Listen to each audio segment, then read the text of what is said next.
Hi, and welcome to another exciting edition of Scarlet Betch. I am Jason. And I'm Anthony. I'm not sure if y'all got this last week, but last week one of my favorite Canadian superhero teams had their Point One issue. I've been a little mixed feelings of the whole Point One thing for Marvel because I don't know. It's like I know that they're trying to serve as like a jump on point for new readers, but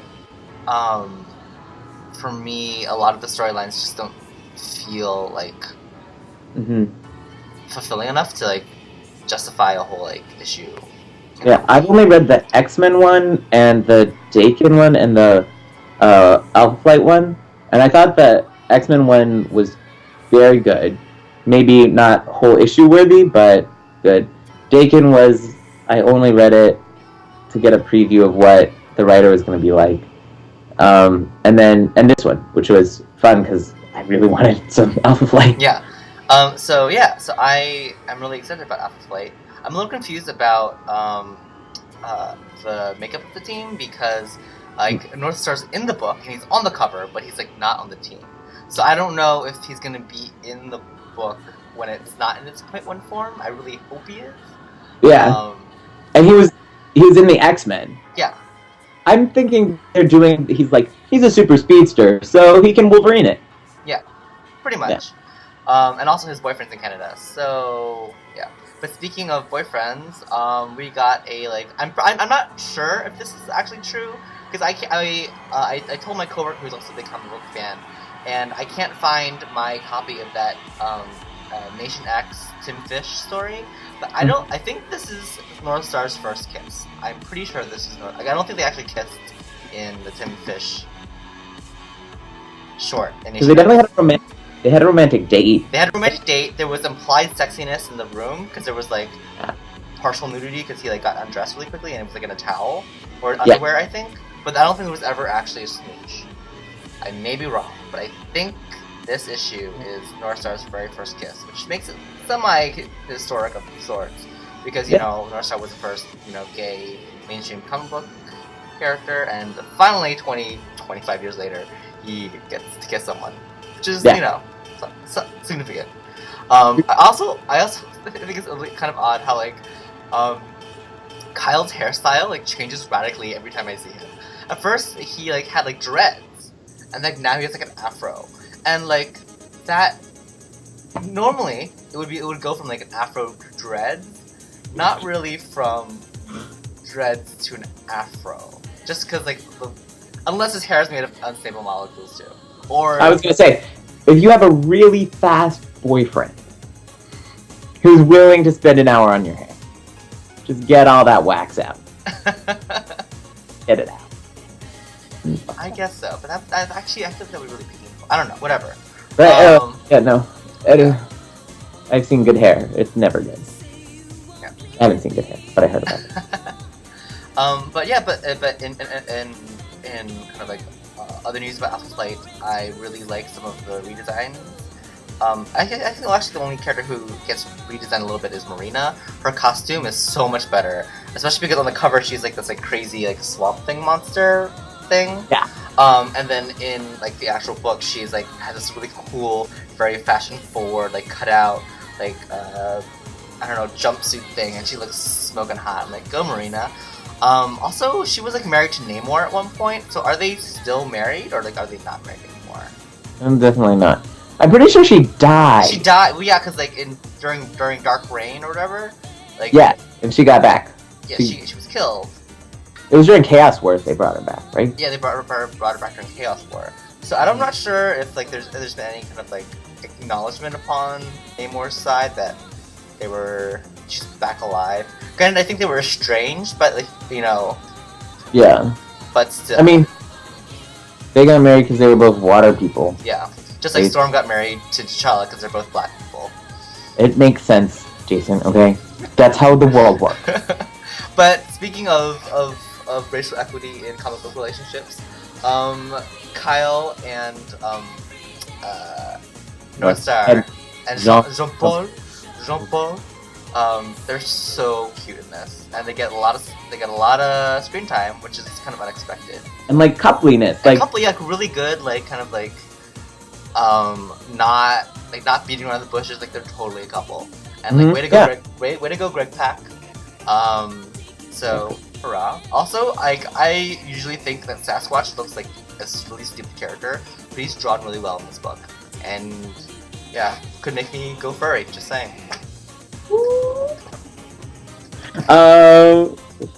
I think Sasquatch is awesome because I've read a lot of different Sasquatches in Exiles, and I read the other Alpha Flight series that came out when we were like over 4 years ago. It was awesome, and he was the only. Oh, you mean Omega Flight? I read that one too. Okay. The Alpha Flight with the girl puck. Oh, like, yeah. Yeah, I read that one. That was good. So yeah, but yeah, no, definitely relationships cool. I like that they had Purple Woman because she was a big villain for them, or Purple Man was.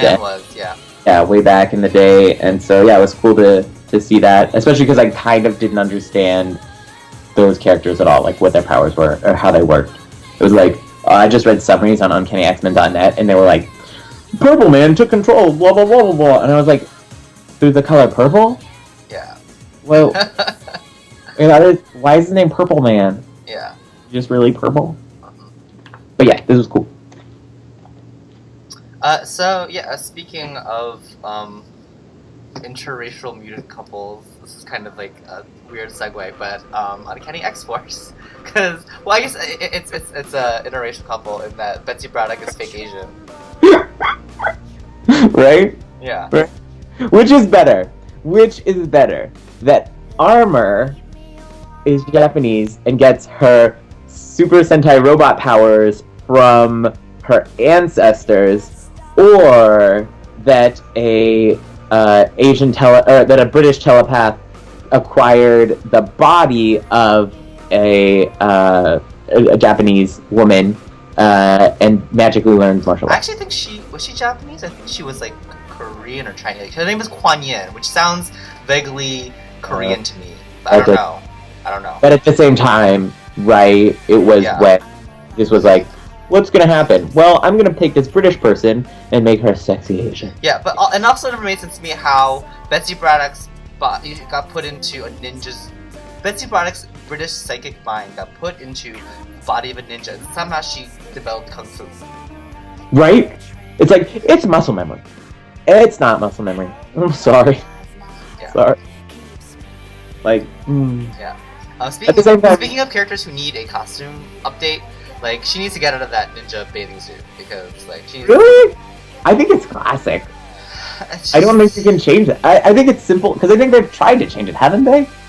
I don't know. Things. I think I'm just of the opinion that superheroines benefit from pants. Even Wonder Woman. I'm you know, like, as problematic as we've all thought that Wonder Woman thing was, I will say that I think that Wonder Woman works better with pants. Yeah. I think that Emma Frost looks great when she has barely anything on top. Maybe a cape, maybe not. But when she's wearing pants. Yeah. That thong stuff is really... No. It's inappropriate.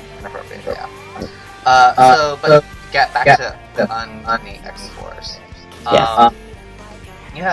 So I am not really jiving with this whole, like, Dark Angel storyline. I'm also kind of not jiving with the whole Apocalypse storyline in general. Like, the whole, like, the first arc about the reborn Apocalypse, that was kind of interesting. It's like, oh, moral ambiguity, gray space. You know, like we're doing, like, we're the Mutant What Works team, and we're doing things that, you know, Cyclops can't ask us to do. So like that, like, okay, I got it, moral ambiguity, blah blah blah blah. But like, one Apocalypse story was fine. But like this whole, like, now we're doing another Apocalypse story, and another one, and like, I get that Apocalypse is supposed to be this, like, inevitability for, like, you know, the mutant race. But it's just so, like, how... See, I take the other tack. I like that they're coming back to Apocalypse. I think that they should also intercut with other villains, like, because they've been fighting a lot of the classic Rogues Gallery, and I really appreciate that. Like, they have some characters that have a lot of backstory, and they have some characters that don't have a lot of backstory. I guess basically just Phantom X, because Deadpool's been around since Boom Boom was an X-Men. And so I do think that I like that they have this continuing Apocalypse thread, because it kind of is the purpose for the whole team. Like, if Apocalypse were to be defeated, then like, why would they need the team? Because Warren gathered them to fight Apocalypse in the first place, and I like that there was like a purpose for the team. But I did really want the Shadow King storyline to go on longer, because that was really cool. And Betsy Braddock, for all her appropriating an Asian body, like literally, is a great character. Yeah. True, but I like the Shadow King more as a disembodied psychic entity than as a fat Arab dude. Like, yeah, no. I was like, were you just inhabited? Like, was that your original body, or were you just taking that? He was just taking that. And then what was weird was it like and then found the clone of it. Yeah, it was weird because I'm pretty sure that body got like destroyed, or because at some point he was locked away because that was the whole reason why Betsy Braddock could use her telepathy, because she was using it all the time to keep the Shadow King in the the Shadow King is the original Void. Yeah. But so like, and so because of that, like, but then like Betsy Braddock died and he came back. But then why would he possess the same fat body again? Well, no, clearly that one was dead. Yeah, dead. So I don't. So he went and got one and was like, you know what I'd like? The same thing over again. Yeah, and I also so. Whatever. Whatever. But actually, I realized he's still a villain, like, because he did that leaking thing that they ended up covering up in last issue. Yeah. My comic book store guy got shorted by Diamond, and so he didn't have the new issue, so I haven't read it yet. But I have read it. How is? I thought the last issue I saw, issue 10, was not very interesting, and the art wasn't particularly inspiring. Issue 11 is much more exciting, especially because I never got to read the Age of Apocalypse storyline, which I now really want to. So I've got a little quick crash course in Age of Apocalypse, which was a lot of fun.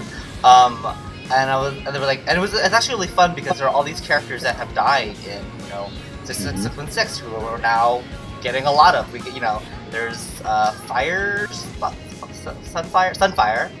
Japanese, Sunfire. Well, he's still alive, and they turned him into. Sunfire's alive? Yeah. I thought Sunfire died, and that's why. Because like a while back when Rogue lost her Miss Marvel powers, she absorbed Sunfire's powers when he died. Oh, you're right. Yeah. Yeah. So I'm pretty sure that Sunfire's dead. Yeah. Because at some point they turned him into his Age of Apocalypse self. Oh. In that horrible storyline where Gambit became Death and Polaris was Pestilence and... Maybe he was brought back then. Yeah, I don't know. Because I don't know what the chronology of that is. Yeah, I can't remember. But anyway, Sunfire is back, and so is Kurt. And we all remember Kurt dying for completely unrealistic and like unnecessary death. Like, if you're gonna kill Kurt, then at least kill him in like a way that's meaningful and not just stupid. Like, Kurt, you're a teleporter. You could have teleported behind Hope and grabbed her. You didn't have to teleport into the dude's fucking fists. That was stupid. Okay, but at the same time, I loved Nightcrawler as a kid, and I have not been able to connect to him now that I'm an adult. Fair enough. But yeah, so we get Nightcrawler, and we also get Sabretooth, who I believe is dead in 616 or something.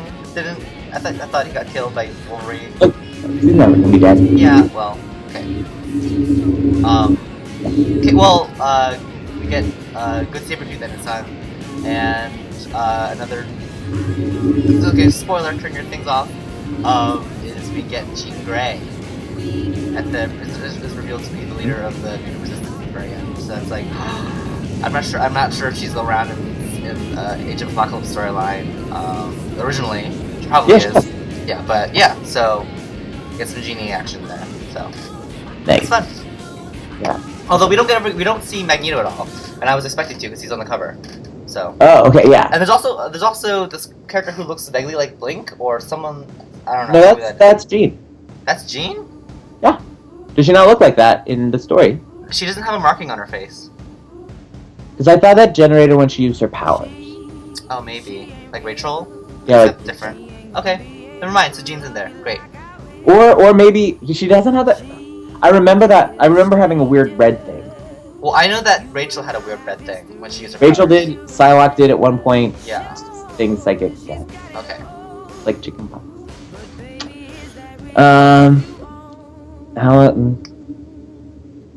So is this? I think we can still keep on going. Yeah. We can still keep on going. Yeah, we can talk really quickly about X Factor. Okay, let's do it real quickly. 2 issues came out. How could we do this quickly? Oh. Well, we didn't have anything to say about this one. Not really, right? The storyline ended! Woo! Yeah. Oh, I think so. Layla used her power so Guido doesn't have a soul anymore? Something like that, yeah. Sorry, Guido, tough shit. Cool. What about this one? The art was horrible. It reminded me of your big all that. X23 art. X23 art is so much better than this art. Yeah, the art. Yeah, the artist doesn't really Sorry, understand the proportions of like the face and like the baby Rain. She had like a severe case of a Christina Ricci bobblehead going on there. And look, this is the worst. This is the most. Look at Shatterstar's face in this panel. Well, they're both. Yeah, what? just, I mean, Rain's face is like, okay, weird, but his face is like, what did you draw? Every human in this book has a case of horse face because they're all really really long, like. Yeah, and like, also Rain, when she turns into a wolf, her wolf face is like, her head is, I think, becomes like bigger than the rest of her body. It's like really bizarre looking. And then, just to contrast, this reveal at the end for Feral, yeah, it's like picture perfect. She hasn't aged a day since the 90s. Whereas like everyone else is completely mutable, like forms. Yeah, it's weird. But it was a really good issue. I love this singing in the rain scene.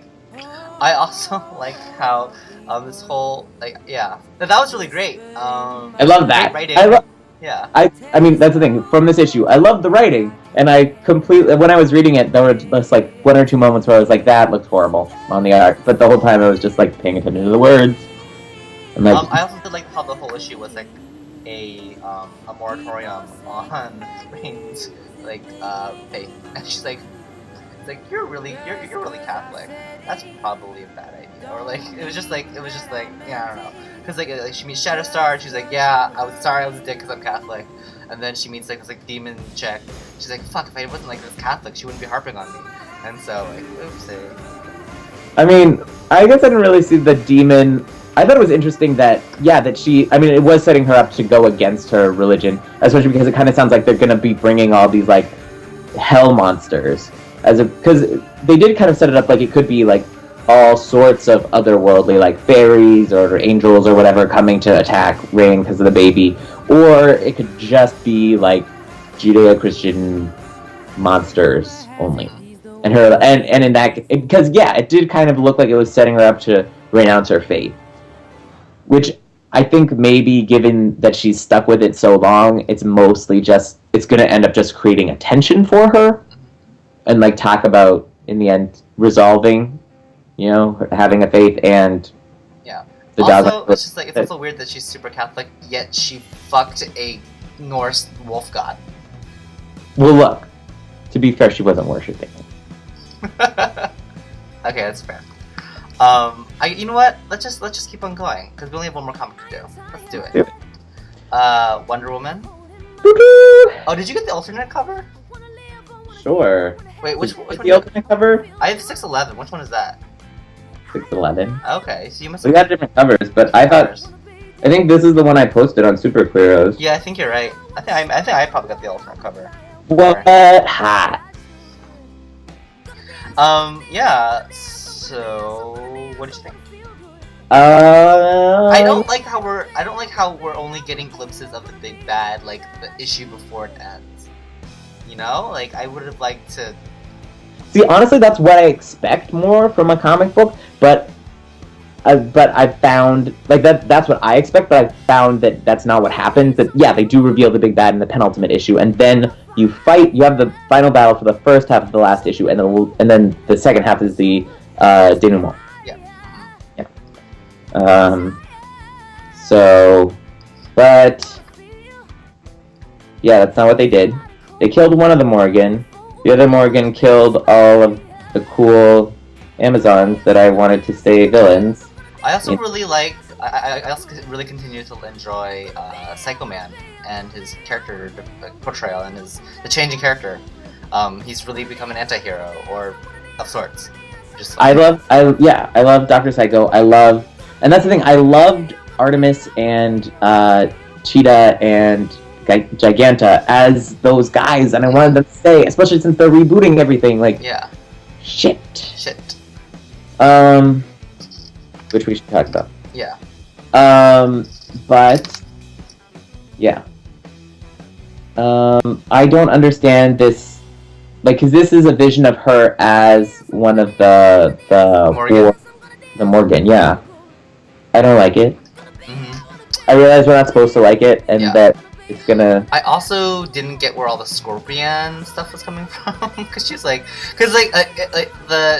this like weird like Scorpion headdress, which is very actually reminiscent of like, I guess when back when she was regular Wonder Woman, she fought her like space aunt from. Yes, no, I thought they were gonna tie that together. Yeah. I was like, what? Why are they all the serpent people again? Also, if you ever watched Power Rangers. The like turn of the century. She looks like Scorpina. Scorpina. Also, Trakina from Lost in Space or I didn't see that. Lost Galaxy. Yeah, no, sorry. I was a Power Ranger nerd for a really long time. My Power Ranger fandom was probably truncated by the fact that I'm named Jason. And everyone's like, "Oh, you're like the Red Ranger." I'm like, no, he's an asshole. Fuck that guy. Oh, yeah. That's why I don't say bro. Because of that. Power Rangers is why I don't say Sikya! Who says Sikya? Fucking Tommy.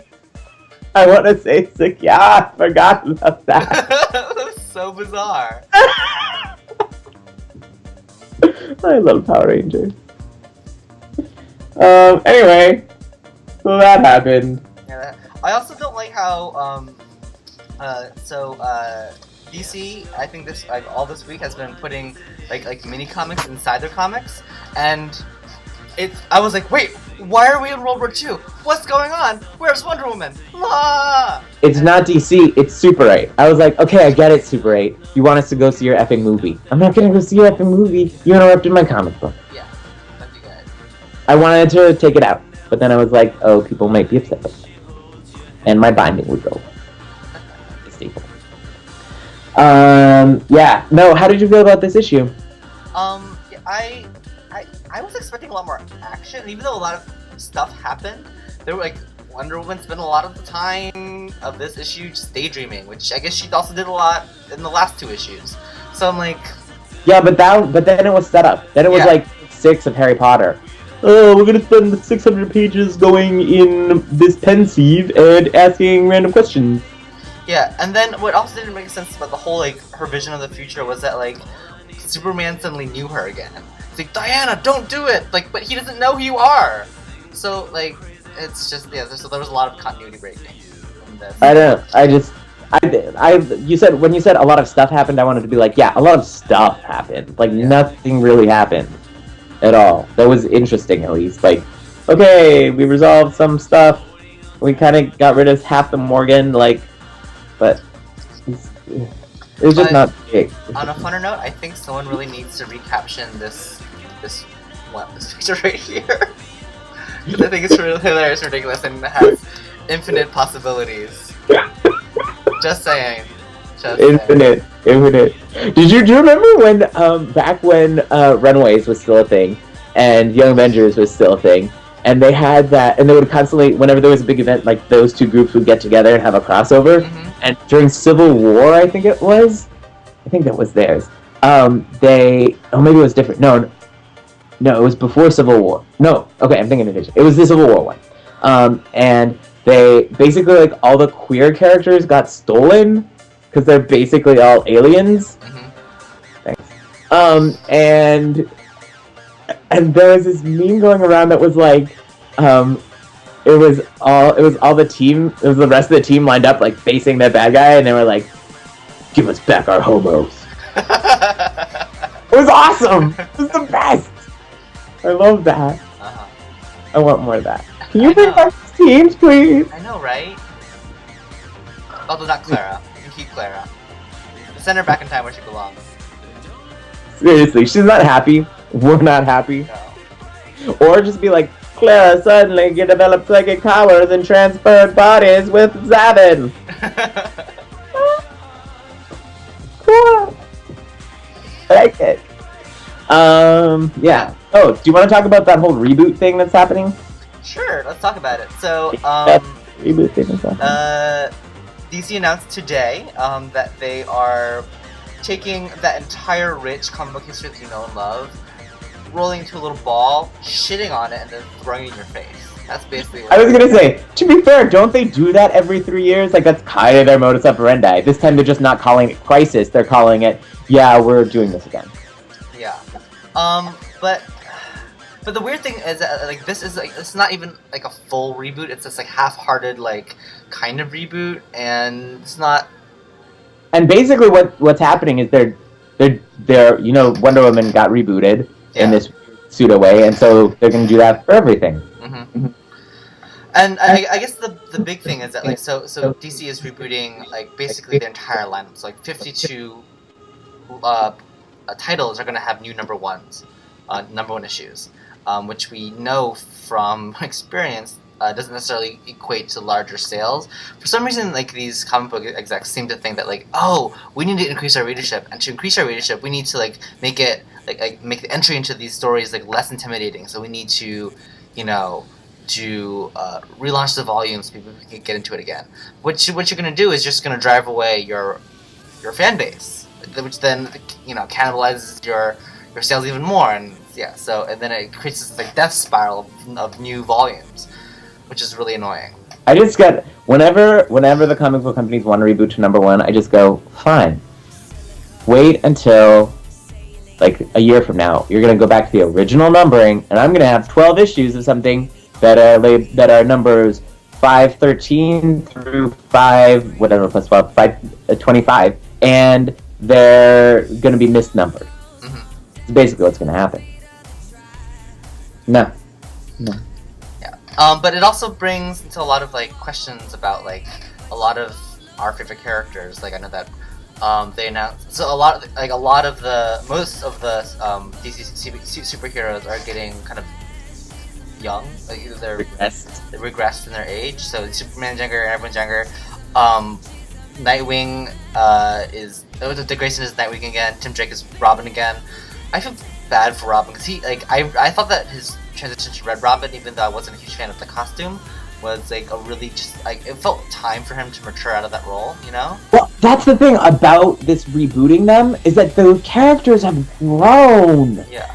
Like, and I know, I've gone through this. I have been a fan for a while. I've seen reboots come and go. And, like, yes, after the reboot happens, and you write a good story with the character, I'm gonna fall in love with them all over again and be like, oh, it's fine that you rebooted, but right now, I'm loving two Batmans. I'm loving, like, Stephanie Brown. Yeah. And so the big thing is, you know, I mean, the big thing, but a big thing is that, you know, Barbara Gordon is no longer Oracle. Barbara Gordon is Batgirl again, which is weird that Barbara Gordon, who has grown into this wonderfully, like, powerful woman, even, like, this, despite the fact that she's lost use of her legs, is now Batgirl again, and has regained the use of her legs. And it's bizarre because, like, they've been, like, working towards in, like, the actual books, like the possibility that she might have feeling in her legs, or she might be regaining the usage of her legs. And then, like, who needs rehab or physical therapy when you have random reboots? So yeah. Switch. So Barbara Gordon's to be Batgirl again, which brings us to the question of, like, what is gonna happen to Steph Brown? Is Stephanie Brown gonna be spoiler again? Question again? Or no, she's a spoiler, not the question. Oh, that's right. Yeah. Oh. Can she be the question? She could be the question. And also gay? But then again, it even brings even more questions about what's going to happen to that woman. Because, as we all know, there have been significant delays in this book. We've all been waiting for it, and it's been very heavily hyped. And there are a lot of kind of DC conspiracy theorists out there who think that DC is going to use these delays and the inopportune timing of this reboot to basically kill the project, which is the last thing we want to happen, because J.H. Williams is a genius, and Batwoman is like one of the most exciting characters to have come out of DC Comics in a long time. It's like one of the only DC books that I read, and one of the only DC characters that I'm interested in. And if they kill that project, I don't know what's going to happen to it. Because the other instances in which Batwoman has appeared in like the normal DC continuity have just frankly not been very interesting and been kind of like not with the same voice, or she's been like this like generic like female character and not as kick-ass or like